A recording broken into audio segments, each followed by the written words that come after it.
मैं कम इन सर? आइए आइए आइए। Good afternoon sir. नमस्कार नमस्कार, बैठिए Thank you, बैठिए बैठिए। आपका नाम है दीपक कुमार, यस सर। ठीक है। आपकी उम्र क्या है दीपक? सर 23। 23 ईयर्स के हैं आप। बहुत बढ़िया। अटेम्प्ट कौन सा है ये? सर दूसरा अटेम्प्ट। गुड। बहुत कम उम्र में जो बच्चे यहाँ आते हैं, हमें लगता है कि उनको तो निश्चित रूप से प्रेफरेंस मिलनी चाहिए। अभी आपसे बात करके देखते हैं। पहले आप अपने बारे में कुछ ऐसा बताइए कि उसके बाद हमें ये पढ़ना ना पड़े। आपका फॉर्म। सर मेरा नाम दीपक कुमार है। मैं बिहार राज्य के कैमूर जिले का निवासी हूँ। ठीक है। मैंने अपना स्नातक इतिहास विषय से मगध यूनिवर्सिटी से किया है। ठीक है। और मैंने यूपीएससी के दूसरे प्रयास में इंटरव्यू सेशन तक पहुंचा है सर। कुछ आपकी रुचि वगैरह हो? सर मुझे क्रिकेट खेलना, भोजपुरी लोक संगीत सुनना और भारतीय व्यंजनों को कुकिंग करना सर पसंद है। अच्छा, तो दीपक, आपका नाम दीपक है और विषय इतिहास है, तो मुझे दीपक का इतिहास बताइए पहले। दीपक एक तरह से डिवाइस थी जिससे हम अंधेरे समय में प्रकाश कर लेते थे एक जमाने में। आप ये बताएं कि मनुष्य का जो प्राकृतिक प्रकाश है वो तो सूर्य है, थोड़ा चंद्रमा है।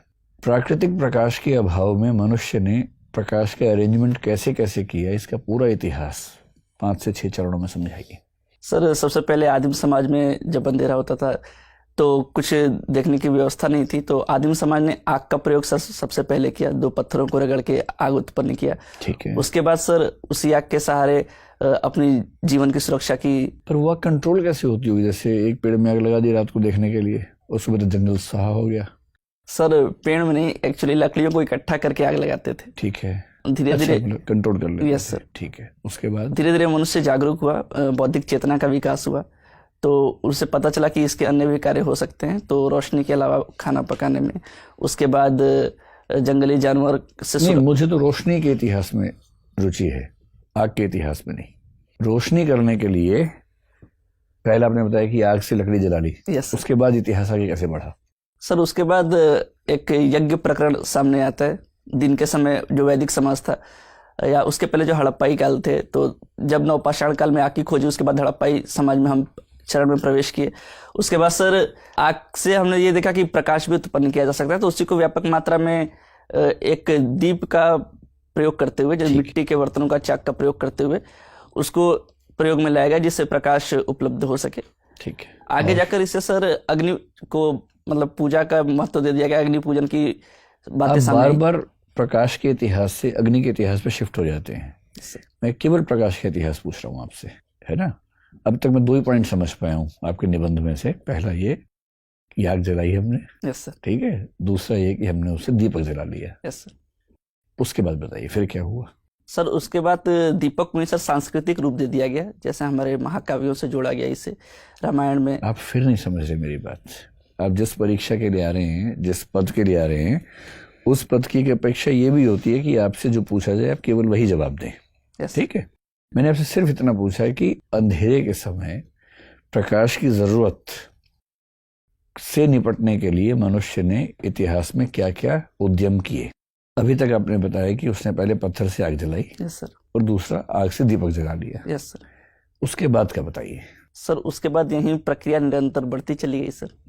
बस LED का लैंप आ गया, बल्ब आ गए। पहले बल्ब का आविष्कार एडिसन ने किया। Yes sir.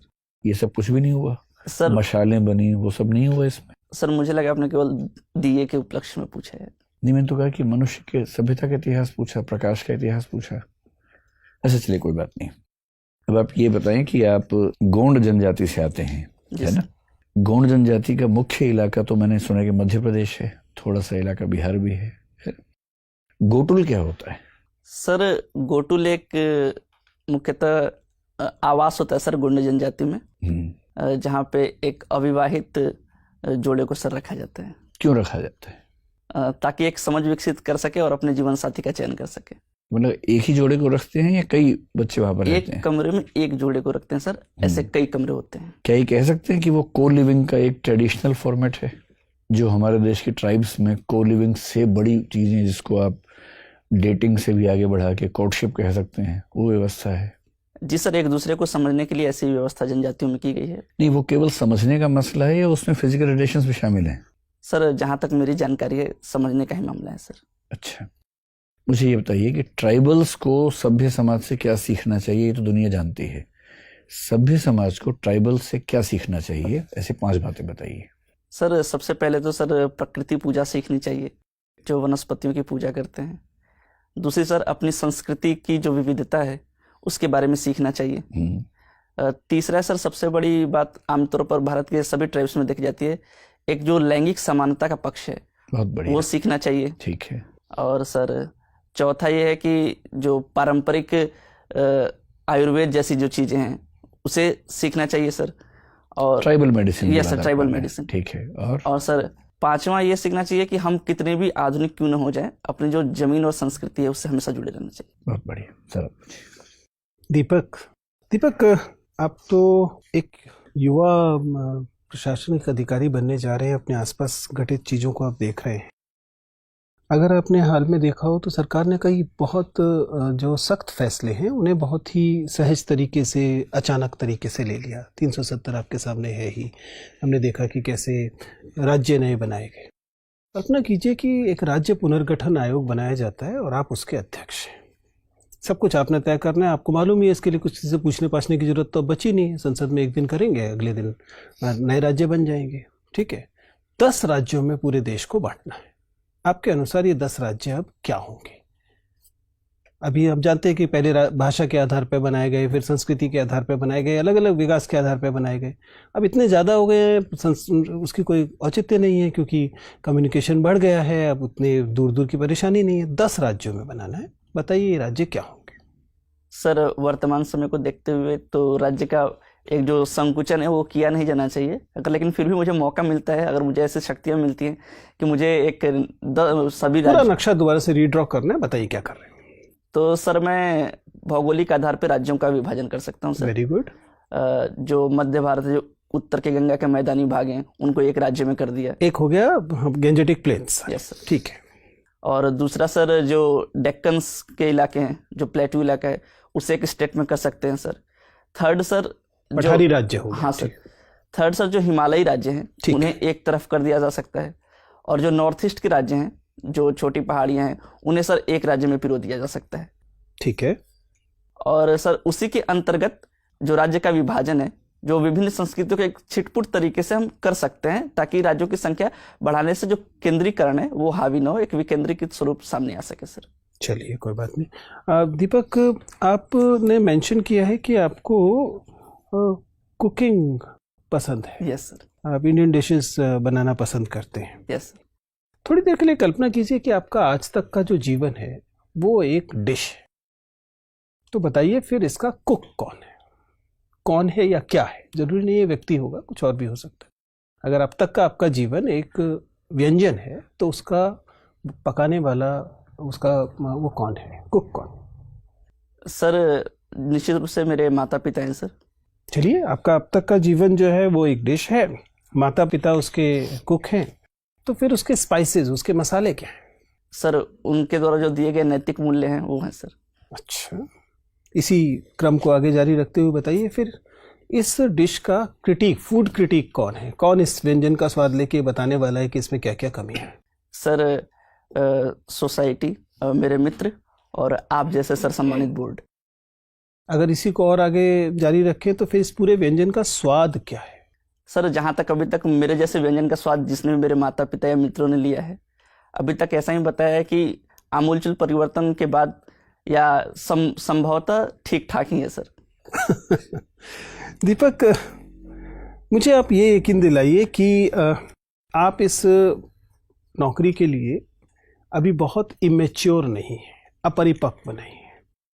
अगर मान लीजिए आपकी आयु की वजह से किसी, आप बिल्कुल ही लीगली आप एकदम योग्य हैं, आप परीक्षा दे सकते हैं, लेकिन एक गंभीर एडमिनिस्ट्रेटर बनने के लिए आप में पर्याप्त गुण हैं। इस बात के लिए आप मुझे अगर कन्विंस करना चाहें तो मुझे क्या बताएंगे? सर जहाँ तक मेरा मूल्यांकन मेरे माता पिता और गुरु ने किया है, उनके मैं केवल मैच्योरिटी के मापदंड से जानना चाहूँ, परिपक्वता आपके अंदर आ गई है, इसे बताने के लिए आप क्या बात बताना चाहेंगे? सर मेरे अंदर एक संवाद, जो संबंध स्थापित करने की क्षमता है, वो मुझे ऐसा लगता है कि मेरे अंदर ज़्यादा है। मेरे अंदर धैर्य और सहनशीलता ज़्यादा है, और तीसरी सबसे बड़ी बात कि मैं सीखने के लिए हमेशा आतुर रहता हूँ, मैं नई नई चीज़ों को सीखना चाहता हूँ, तो एक परिपक्वता की निशानी कह सकते हैं सर। चलिए ठीक है सर। दीपक, सर आप गोंड जनजाति से बिलोंग करते हैं। सर गोंड जनजाति की कुछ विशेषताओं को बताइएगा। सर गोंड जनजाति की सबसे बड़ी विशेषता यह है सर कि जो क्लॉक होता है, जो नॉर्मल क्लॉक होते हैं और गोंड जनजाति क्लॉक होते हैं, और सर इरिवर्सेबल होते हैं। जैसे हम 12 1 2 3 4 करते हैं तो वहाँ पे घड़ियाँ उल्टी क्रम में चलती हैं सर। 12 से फिर 11। ऐसा क्यों? सर ऐसा एक पीछे एक साइंटिस्ट रीजन माना जाता है कि जैसे पृथ्वी के घूर्णन करने की परंपरा है जो पूर्व से पश्चिम की तरफ चलती है, तो पृथ्वी किधर चलती है? सर क्लॉकवाइज जो चलती है, जो मतलब कि पृथ्वी क्लॉकवाइज चलती है सर, सॉरी एंटी क्लॉकवाइज चलती है सर। मुझे इसके बारे में अभी पूर्णतः जानकारी नहीं, लेकिन पृथ्वी के घूर्णन की दिशा में उस क्लॉक को डिजाइन किया गया है सर। अच्छा, ये बात है। गोंड जनजाति मतलब एस्ट्रोनॉमी को लेकर बड़ी विकसित मानी जाती रही है। क्या कोई योगदान है, कोई योगदान है एस्ट्रोनॉमी में, खगोल शास्त्र में? हाँ सॉरी सर। अच्छा, इसके बारे में। गोंड जनजाति रावण की पूजा करती है। हाँ सर। ऐसा क्यों? सर मुख्यतः ये मंदसौर के इलाके के जो गोंड जनजाति है वहाँ पे सर रावण की पूजा की जाती है। ऐसा माना जाता है कि जो मंदोदरी थी वो वहाँ की मतलब कि कन्या थी जिनका विवाह रावण के साथ हुआ था, तो इस वजह से रावण की पूजा की जाती है। रावण के कुछ नैतिक मूल्यों के बारे में बताएंगे जिसको जीवन में अपनाना चाहिए? सर रावण ने भले ही एक स्त्री का हरण किया लेकिन बिना उसकी अनुमति के उसे छुआ तक नहीं, ये उसका नैतिक मूल्य का सबसे बड़ा उदाहरण है सर। मतलब अपहरण कर लो, छुओ मत? नहीं, एक उसको अगर उसका वश चलता तो वो अपहरण करके कुछ बलपूर्वक कार्य भी कर सकता था, लेकिन उसने अपने संयम को दिखाया। तो इतना ही नैतिक था तो उसको पूछकर ही ले जाना चाहिए था कि चलना चाहती हो कि नहीं? जी सर, जरूर ऐसा करना चाहिए था। कुछ और? दूसरा सर, जो एक उसे ज्ञानी माना जाता है, एक वो भी सर कहा जा सकता है। अच्छा। सर इस धर्म में। ठीक है, ये गोंड भाषा जो होती है ये किस परिवार की है? मतलब ह्यूमनाइड के बारे में सर शायद ऑस्ट्रोलाइड है सर। ऑस्ट्रोलाइड है, द्रविडियन है, आर्यन है, किस परिवार की भाषा है? सर एस्ट्रोलाइड है शायद। ऑस्ट्रोलाइड है। अभी सर से आप बता रहे थे कि अपनी परंपरा संस्कृति को संरक्षित रखना चाहिए। दोनों में कोई अंतर होता है या ऐसे ही है? संस्कृति और परंपरा में कोई अंतर है? सर जो संस्कृति होती है, परंपराओं का ही एक अग्रिम रूप बोल सकते हैं उसे, जो लंबे समय तक चली आती है, उसे ही संस्कृति का नाम दे दिया जा सकता है। उदाहरण? परंपरा और संस्कृति को अलग अलग करने वाले कुछ उदाहरण बता सकते हैं? Sorry sir. अच्छा, केवल सैद्धांतिक रूप से ये। आप बिहार के जिस जिले से हैं ये उत्तर प्रदेश के किस जिले से लगता है? सर चंदौली से सर। चंदौली से लगता है। इसको अलग कैसे किया जाता है? वहाँ पे एक नदी है कर्मनाशा, कर्मनाशा तो नदी। वहीं विभाजन करती है। कहाँ से निकलती है? सर कैमूर पहाड़ी से सर। कर्मनाशा नदी की कुछ मान्यताएं हैं जो उसको अपवित्र माना जाता है, ऐसा कुछ है, सुना है आपने? Yes, क्या sir. है वो? सर उसे ऐसा माना जाता है कि जब उसका फ्लो हो रहा था तो उसके रास्ते में जो भी गांव थे, जो भी बस्तियां थी, उसे उजाड़ते हुए उसने अपना मार्ग बनाया है, तो उसे अपवित्र माना जाता है सर। तो चलिए, ये तो एक मतलब मान्यता हो गई जो वैज्ञानिक होगी नहीं। वैज्ञानिकता क्या है? इस नदी के फायदे क्या हैं? सर ये नदी जंगलों से बहते हुए आती है, तो एक जो प्रजाति संरक्षण का कार्य है वो इस नदी में आसानी पूर्वक किया जा सकता है। कौन सी प्रजाति रहती है विशेष रूप से कर्मनाशा में? मगरमच्छ सर। तो मगरमच्छ केवल कर्मनाशा में ही रहते हैं? सर मतलब उस इलाके में कर्मनाशा में रहते हैं सर। कर्मनाशा में। और सर ये नदी छिछली है सर, ऊपर से छिछली है बट अंदर से गहरी है, तो जो नौकायन है, जो मैदानी इलाकों में नौकायन है, वो सर आसानी से हो जाता है। भभुआ को क्या फायदा है कर्मनाशा से? सर सिंचाई क्षेत्र में सर। ये कहाँ जाके मिल जाती है, किस नदी से मिलती है जाके? सर बक्सर के समीप गंगा नदी से सर। अच्छा, ठीक है। गोंड पेंटिंग के बारे में क्या राय आपकी, क्या जानते हैं आप? सर ऐसा कोई प्रमाणिक पेंटिंग तो मिला नहीं है, तो इसके बारे में ज़्यादा जानकारी नहीं है सर। ठीक है दीपक। दीपक, मुझे ये बताइए कि फाइनेंशियल एक्शन टास्क फोर्स के कितने मेंबर हैं और इसका मुख्य कार्य क्या है? सर मेंबर के बारे में जानकारी नहीं है, लेकिन मुख्य कार्य है कि जो राष्ट्र आतंकवादी गतिविधियों में वित्त पोषण करते हैं उन पे सर अंकुश लगाने का कार्य है। अच्छा, इसमें 2 तरीके की लिस्ट हैं, ग्रे लिस्ट और ब्लैक लिस्ट। तो किन देशों को ग्रे लिस्ट में डाला जाए और किन को ब्लैक लिस्ट में? क्या कारण है, उसका क्राइटेरिया क्या है? सर मुझे अभी रिकॉल नहीं हो पा रहा, लेकिन मैं अनुमान कर सकता हूँ सर। बताइए। सर ग्रे लिस्ट इस वजह से डाला जाता है कि उन पे एक आतंकी वित्त पोषण का शक या संदेह हो, और ब्लैक लिस्ट इस वजह से डाला जाता है ताकि इसकी पुष्टि हो सके कि सच में वो आतंकी वित्त पोषण में शामिल है सर। ठीक है, आप मुझे ये बताइए कि वेस्ट एशिया में या मिडिल ईस्ट जिसको कहा जाता है, उसमें कहाँ कॉन्फ्लिक्ट चल रहा है? सर मुख्यतः सऊदी अरब और ईरान में सर। ये कॉन्फ्लिक्ट क्या ये सऊदी अरब या ईरान के जोग्राफिकल एरिया में चल रहा है या और कहीं चल रहा है? सर और कहीं सीरिया में भी चल रहा है सर कॉन्फ्लिक्ट। उसके बाद सर जो यमन में है हुती विद्रोह हुआ था, वहाँ भी सर कॉन्फ्लिक्ट चल रहा है। यमन विद्रोह में कौन से 2 देश शामिल हैं? सर शायद सऊदी अरब और यमन सर, शायद, मुझे पूर्णतः जानकारी नहीं है। अच्छा, प्रॉक्सी वॉर से क्या समझते हैं? सर प्रॉक्सी वार का मतलब अघोषित युद्ध होता है सर, जो जो 2 देश या 2 राष्ट्र बिना घोषणा के युद्ध करते हैं। इसका कोई उदाहरण दे सकते हैं जहाँ ये हो रहा हो? सर देशों का उदाहरण अभी याद नहीं है सर। ठीक है, आप मुझे ये बताइए कि इजराइल और पैलेस्टाइन मामले में भारत का क्या स्टैंड है, foreign policy stand? Sir Bharat हमेशा से द्विराष्ट्र का समर्थक रहा है और इजराइल और फिलिस्तीन दोनों अलग अलग राष्ट्र होने चाहिए सर। ठीक है, मुझे ये बताइए कि अभी पीबीटीजीज जो है भारत में कितने ट्राइब्स को पीबीटीजीज का दर्जा दिया गया है? सर 75। और इसका क्या क्राइटेरिया है?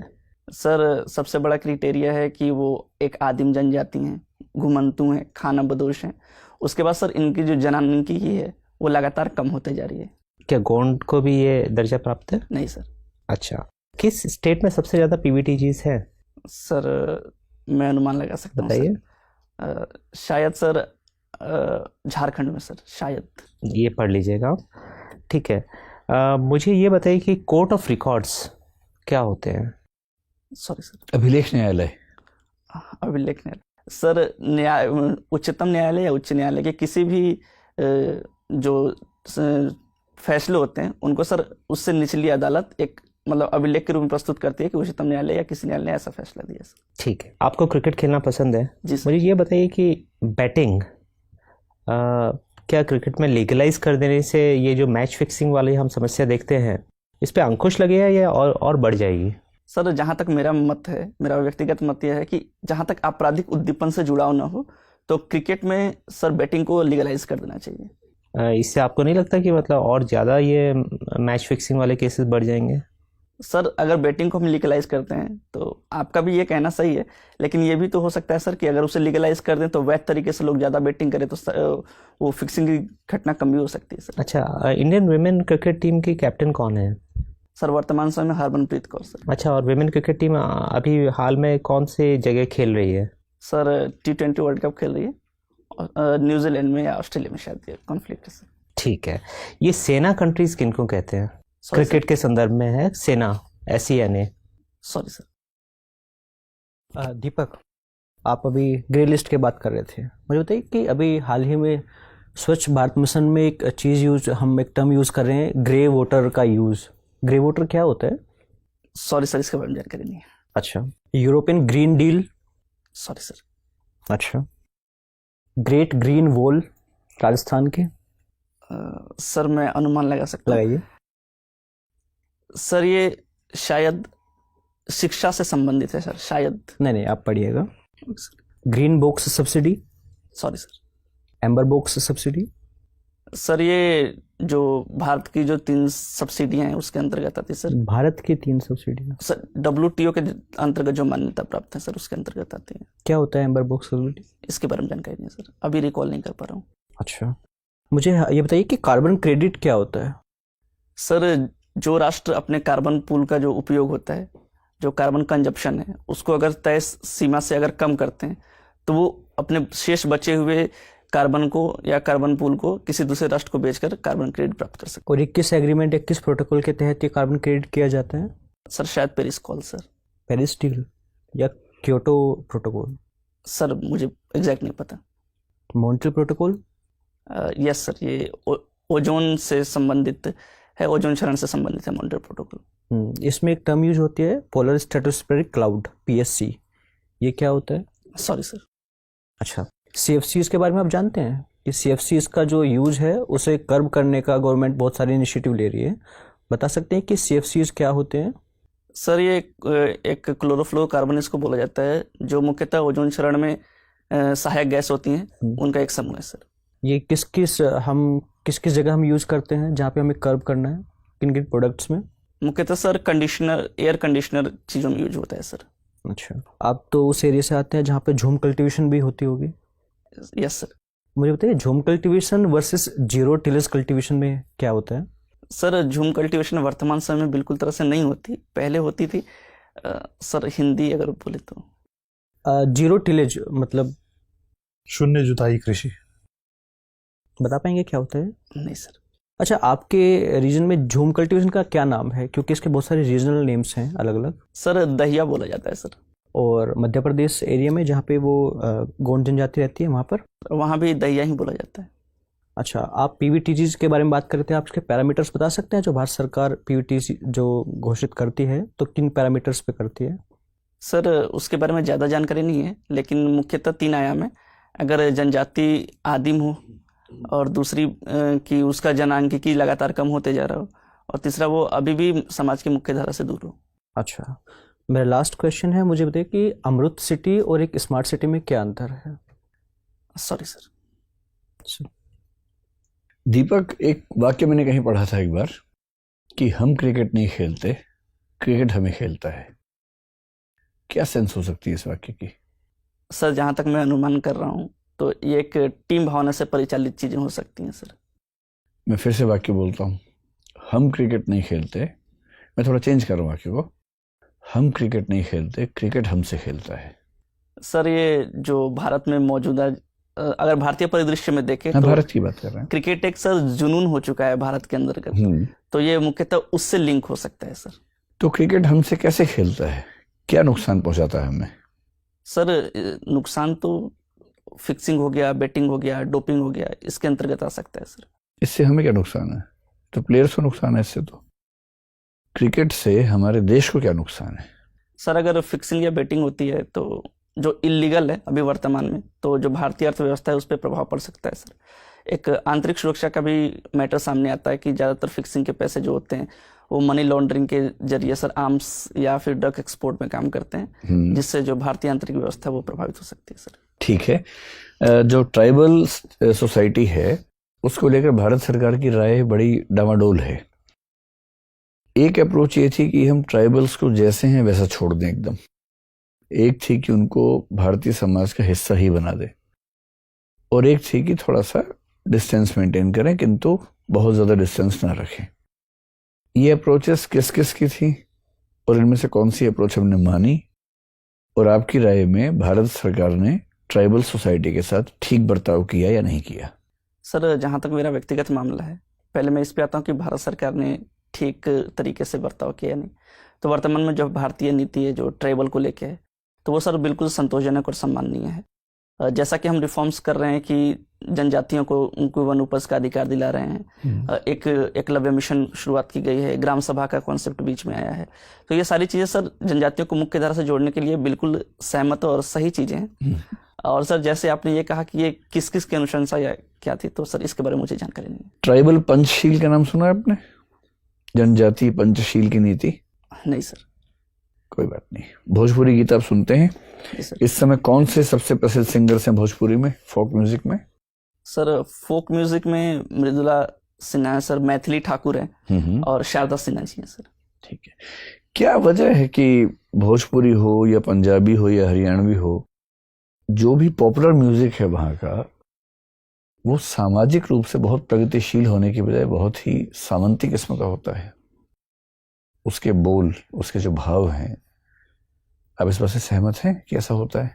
सर इस बात से तो मैं ये सहमत नहीं कि सामंती रूप से होता है सर, वो जो समाज की जो मुख्य चीजें हैं उसी को दर्शाता है सर। हाँ, लेकिन अगर समाज खुद सामंती चीजों में रुचि ले रहा हो तो फोक म्यूजिक भी उसमें रुचि लेगा, ये तो होगा ही सर। जहाँ तक और भोजपुरी संगीत पर तो ये आरोप सबसे ज्यादा गहरा आरोप है सर। जहाँ तक भोजपुरी की बात है, जो बिहार में जो भोजपुरी अभी जो वर्तमान संगीत है, मैं लोक संगीत की बात नहीं कर रहा, जो वर्तमान संगीत है, तो इसे सर राज्य का प्रश्रय नहीं मिला। इसके विपरीत जो राजस्थान का लोक संगीत है उसको सर राज्य की सहायता मिली, तो वो लोक संगीत नित्य प्रतिदिन आसमान की ऊंचाइयों को छू रहा है। लेकिन जो बिहार का लोक संगीत है मुख्यतः वहाँ सर जो राज्य का प्रश्रय नहीं मिला, जिससे वो और नीचे जाता चला गया। और भूमंडलीकरण के दौर पर जो सर वहाँ की जो लोकल जो जागरूक लोग थे जो लोक संगीत को बढ़ावा देते हैं, वो अलग जगह माइग्रेट कर गए, जिसके कारण लोक संगीत का उतना व्यवहार अब प्रचलित नहीं रहा। ठीक है दीपक, आपका इंटरव्यू बस पूरा होने वाला है, बस एक आखिरी प्रश्न है, आपको एक अच्छा सा जोक सुनाना है मुझे सर। जी। अच्छा, आपकी अपेक्षा थी हम आपको चुटकुले सुने? नहीं सर, ऐसा कुछ नहीं सर।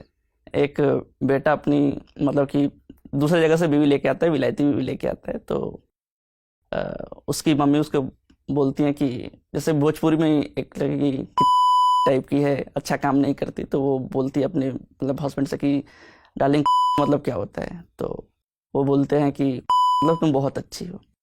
तो उसके बाद फिर वो बोलती है कि ये बहुत अच्छे से काम नहीं कर रही, परिवार का सम्मान नहीं कर रही, अच्छे से कपड़े नहीं पहन रही।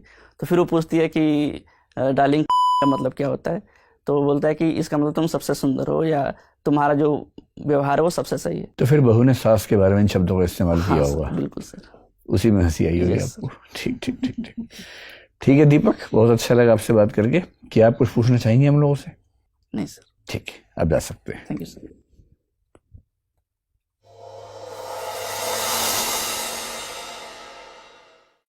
आइए,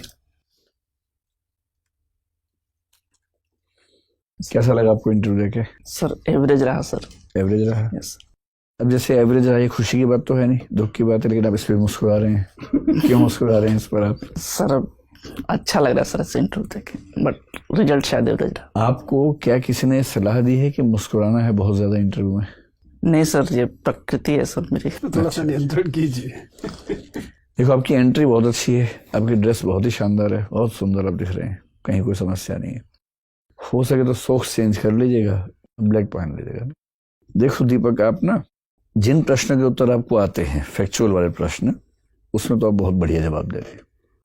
जहां नहीं आते हैं वहां आप सॉरी बोल रहे हैं। सॉरी आपका मुझे ऐसा लग रहा है कि ठीक है, बस थोड़ा सा गति कम कर दीजिए।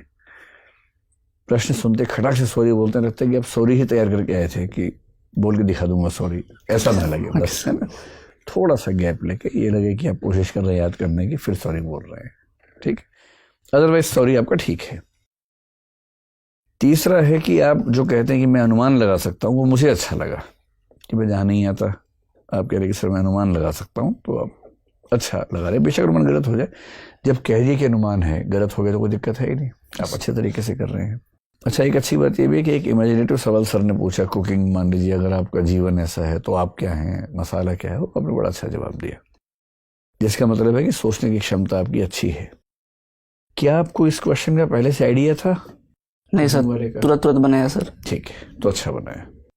लेकिन अगर तुरंत बनाया आपने, तो फिर ये बताओ कि जब मैंने प्रकाश का इतिहास पूछा तो मुझे बार बार आपको ट्रैक पे लाना पड़ा कि मैं प्रकाश का इतिहास पूछ रहा हूँ, दीपक का धार्मिक पूजाओं का इतिहास नहीं पूछ रहा हूँ। ऐसा क्यों हो रहा था? सर आपको देख के एजिटेट हो गया। तो ये कोई बात देखना है, लेकिन गोटोल आपने अच्छा बताया, लेकिन गोटोल तो आपको पता होना चाहिए ना, उसमें तो सेक्सुअल एजुकेशन भी उसका पार्ट होता है। सर मुझे एक्चुअली याद नहीं था, मुझे लग रहा था कि होगा सेक्सुअल एजुकेशन, लेकिन पूर्ण नहीं था, इसलिए सर वो बोलती। अच्छा, कोई बात नहीं, लेकिन अब क्योंकि उस ट्राइब से हैं और उस ट्राइब के बहुत यूनिक फीचर्स में एक ये है कि एस्ट्रोनॉमी है, तो पता होना ही चाहिए आपको उसके बारे में। अब एस्ट्रोनॉमी का जिक्र आने पर आपने कहा कि उसकी क्लॉक अलग तरीके से है और वो पृथ्वी की गति के अनुसार, और पृथ्वी की गति कौन सी आपको नहीं पता है। तो जब आप खुद एक विशेषता अपनी ट्राइब की बता रहे हैं तो उसमें आपको ठीक से पता होना चाहिए, पढ़ा होना चाहिए आपने, है ना। फिर ट्राइबल पॉलिसी ऑफ इंडिया जो है वो आपको पता होनी ही चाहिए, उससे बचने का स्कोप ही नहीं है। किसी भी एंथ्रोपोलॉजी की किताब को उठा लीजिए, इंडियन एंथ्रोपोलॉजी की, उसमें ट्राइबल पॉलिसी पे अच्छा चैप्टर मिल जाएगा, उसको ध्यान से पढ़ लीजिए। फिर भोजपुरी फोक म्यूजिक वाले प्रश्न में टालो मत, बात को एक्सेप्ट करो कि हाँ सर, इन सभी राज्यों में जैसे समाज का सोचने का तरीका है वैसे उसके गीत में आता है, क्योंकि लोकगीत तो आमतौर पर मनोरंजन के लिए बनते हैं। ये तो एग्जाम्पल देकर समझाइए कि सर जैसे इसमें रंगभेद दिखता है। जैसे मैं हरियाणा से हूँ, वहाँ का सबसे प्रसिद्ध गीत है जीजा तू काला में गोरी घड़ी, रंगभेद का गीत है, इसमें क्या परेशानी है? आपकी जो कल्चर है भोजपुरी लैंग्वेज में, उसमें ऐसे कई गीत होंगे जिसमें कहीं रंग भेद होगा, कहीं जाति भेद होगा, कहीं लिंग भेद तो भरा होगा, महिलाएं केवल सुंदर वस्तु के रूप में आती होंगी। तो ऐसे कुछ उदाहरण देके आप समझाइए अगर ऐसा कोई प्रश्न पूछा जाए ना। जो सबसे बड़ी चिंता की बात है कि अंत में मैंने आपसे पूछा जोक सुनाओ, और आपने जो सुनाया है उसमें आपने एक शब्द का इस्तेमाल किया, एक आप समझ रहे हैं कि आईएएस के इंटरव्यू के बोर्ड में इन शब्दों का प्रयोग इसका क्या मतलब होगा? सर मैं तैयार ही नहीं था, मुझे समझ नहीं है कि मैं क्या बोल रहा हूँ। ये प्रश्न इसीलिए होता है कि आप तैयार नहीं है। अगर ये भी सिलेबस में लिख के देंगे कि जो याद करके आओ, तो फिर क्या पूछने को रह जाएगा? ये जो इंस्टेंट रिएक्शंस होती हैं उससे पता लगता है कि दरअसल उस व्यक्ति का सोचने का तरीका क्या है। तो इससे अच्छा था आप बोलते सर मैं भी याद नहीं कर पा रहा हूँ। ये तो मैंने बीच में रोक दिया, वरना आप अभी 2-3 और मुहावरे बीच में लेके आते है ना। मुझे ही लगा कि मैं गरिमा का ध्यान रखूं पूरे बोर्ड की। तो भाई ऐसे शब्दों का इस्तेमाल करना तो बाहर भी नहीं चाहिए, लेकिन बोर्ड में तो नहीं करना है। ठीक है। और पूरे इंटरव्यू का सार ये है, मुस्कुराओ कम। अब जैसे एकदम ठीक हो, जितना मुस्कुराना चाहिए वहां मुस्कुराओ जहां मुस्कुराने की बात हो, वरना क्या होता है कि चुभता है। क्योंकि आपसे सीरियस सवाल पूछ रहे हैं और आप सुनते हुए मुस्कुरा रहे हैं, तो ऐसा लगता है कि आप इस भाव से देख रहे हैं कि हाँ पूछ रहे क्या पूछेगा, बहुत देखे तेरे जैसे मैंने, ये भाव आता है मन में। तो वहां मुस्कुराहट चुभती है, उससे बचिए। बाकी अच्छी बात है कि आपकी एज कम है, कॉन्फिडेंस आप में जबरदस्त है, दिखते स्मार्ट हुई। मेरा अनुमान है कि आपकी रेंज तो है बहुत शानदार। मुस्कुराओगे कम, डरोगे नहीं, इमेजिनेटिव किस्म के प्रश्नों पर अच्छा जवाब जरूर दोगे, भाषा ठीक रखोगे तो प्रॉपर आईएएस से नीचे कुछ नहीं मिलेगा। आपके और आपके आईएएस बनने के बीच में एक ही व्यक्ति है बस, वो आप ही हैं। ठीक है, डरो मत। ये जोक यहाँ सुन लिया अच्छा हुआ ना, कल को वहां सुनते इसका पूरा पर्पस यही है ना कि यहाँ वो गलतियां पकड़ में आ जाए जो वहां नहीं होनी चाहिए। तो मेन काम मुस्कुराहट कम रखनी है, ऐसी भाषा का इस्तेमाल नहीं करना है। जो पूछें टू द पॉइंट वही बताइए, घूमी मत दाएं बाएं। और नॉलेज आपकी ठीक है, बस ट्राइबल एस्पेक्ट में थोड़ा सा पढ़ लीजिए, बाकी सब ठीक है एकदम। ठीक है, all the best. Thank you sir. IAS बन के ही लौटना। Okay sir.